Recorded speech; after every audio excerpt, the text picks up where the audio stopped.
चौदाई और आप देख रहे हैं न्यूज 24 की खास पेशकश प्रगतिशील महाराष्ट्र।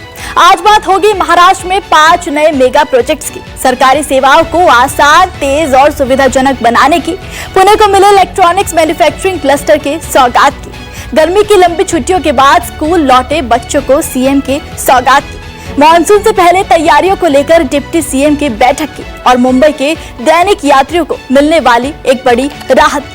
तो चलिए शुरू करते हैं आज का खास प्रगतिशील महाराष्ट्र। पुणे को इलेक्ट्रॉनिक्स मैन्युफैक्चरिंग क्लस्टर की सौगात मिली है। केंद्रीय मंत्री अश्विनी वैष्णव और महाराष्ट्र के मुख्यमंत्री देवेंद्र फडणवीस ने वैश्विक इलेक्ट्रॉनिक्स मैन्युफैक्चरिंग कंपनी जेबिल की नई अत्याधुनिक उत्पादन इकाई का उद्घाटन और विस्तार परियोजना की आधारशिला रखी है।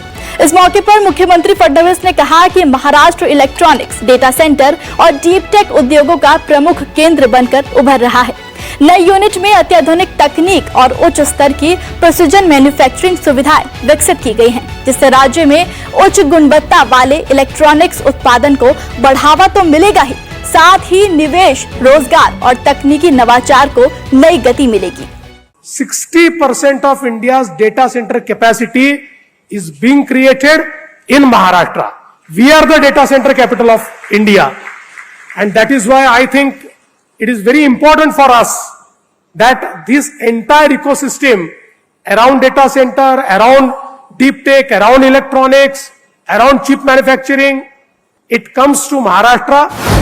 मुंबई के दैनिक यात्रियों को एक बड़ी राहत मिलने वाली है। बांद्रा वर्सोवा सीलिंग का काम तेजी से चल रहा है।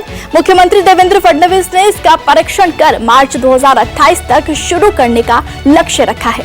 इस हाई स्पीड समुद्री मार्ग के शुरू होने से दक्षिण मुंबई से पश्चिमी उपनगरों की यात्रा महज 40 मिनट में पूरी हो सकेगी। ये परियोजना छत्रपति संभाजी महाराज मुंबई तटीय सड़क परियोजना का अहम हिस्सा है। पुणे और शिरडी के बीच नई ट्रेन सेवा शुरू हो गई है। रेल मंत्री अश्विनी वैष्णव और सीएम देवेंद्र फडणवीस ने पुणे साईनगर शिरडी डेली ट्रेन सेवा को हरी झंडी दिखाकर रवाना किया। इस रूट की लंबे समय से चली आ रही मांग को मानते हुए रेलवे ने पुणे और साईनगर शिरडी को जोड़ने वाली ये पहली डायरेक्ट ट्रेन सर्विस शुरू की है। इस मौके पर सीएम ने कहा कि करीब 250 किलोमीटर और 2 महत्वपूर्ण शहरों के बीच रेल संपर्क के इस नए अध्याय से केवल धार्मिक पर्यटन ही नहीं, बल्कि स्थानीय व्यापार और अन्य कामों के लिए आने जाने में भी सुविधा होगी। मुख्यमंत्री देवेंद्र फडणवीस ने ग्रामीण महाराष्ट्र में टिकाऊ जल सुरक्षा सुनिश्चित करने के लिए राज्य ग्रामीण पेयजल नीति की समीक्षा बैठक की। उन्होंने सभी ग्रामीण जलापूर्ति योजनाओं को चरणबद्ध तरीके से सौर ऊर्जा पर लाने और मेडा के माध्यम से व्यापक सौर ऊर्जा नीति तैयार करने के निर्देश दिए। सीएम ने जलापूर्ति योजनाओं को बिना रुकावट संचालित करने के साथ प्रति व्यक्ति प्रतिदिन 55 लीटर पानी उपलब्ध कराने के केंद्र सरकार के मानक को लागू करने पर जोर दिया। मुंबई में मॉनसून 22 से 25 जून तक दस्तक दे सकता है। इसी को देखते हुए राज्य के डिप्टी सीएम एकनाथ शिंदे ने बीएमसी अधिकारियों से वीडियो कॉन्फ्रेंस के जरिए संपर्क कर तैयारियों का जायजा लिया। बीएमसी आयुक्त ने अपनी तैयारियों को लेकर डिप्टी सीएम शिंदे को जानकारी दी और बताया कि मॉनसून में अगर बाढ़ की स्थिति आई तो निपटने के लिए शहर में 1000 आपदा मित्र, एनडीआरएफ की 3 टीमें और नौसेना की 9 टीमें तैनात की गई हैं।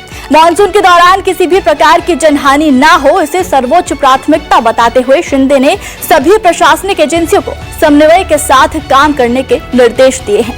महाराष्ट्र में गर्मी की लंबी छुट्टियों के बाद रायगढ़ में नए शैक्षणिक सत्र की शुरुआत उत्साह और उमंग के साथ हुई। ढोल ताशों की गूंज और फूलों की वर्षा के साथ विद्यार्थियों का अभिनंदन किया गया। इस कार्यक्रम का मुख्य आकर्षण पनवेल तालुका जिला परिषद का पीएम श्री स्कूल रहा, जहां महाराष्ट्र के सीएम देवेंद्र फडणवीस खुद उपस्थित रहे और स्टूडेंट्स का उत्साह बढ़ाया।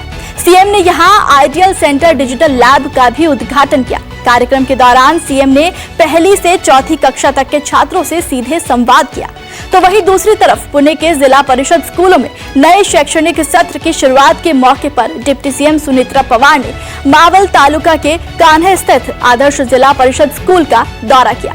पहले दिन स्कूल पहुंचे बच्चों से डिप्टी सीएम सुनेत्रा पवार बातचीत करती नजर आई। उन्होंने स्टूडेंट्स को स्कूल का सामान भी बांटा। आज के प्रगतिशील महाराष्ट्र में फिलहाल इतना ही। आगे फिर होगी मुलाकात, तब तक देखते रहिए न्यूज 24।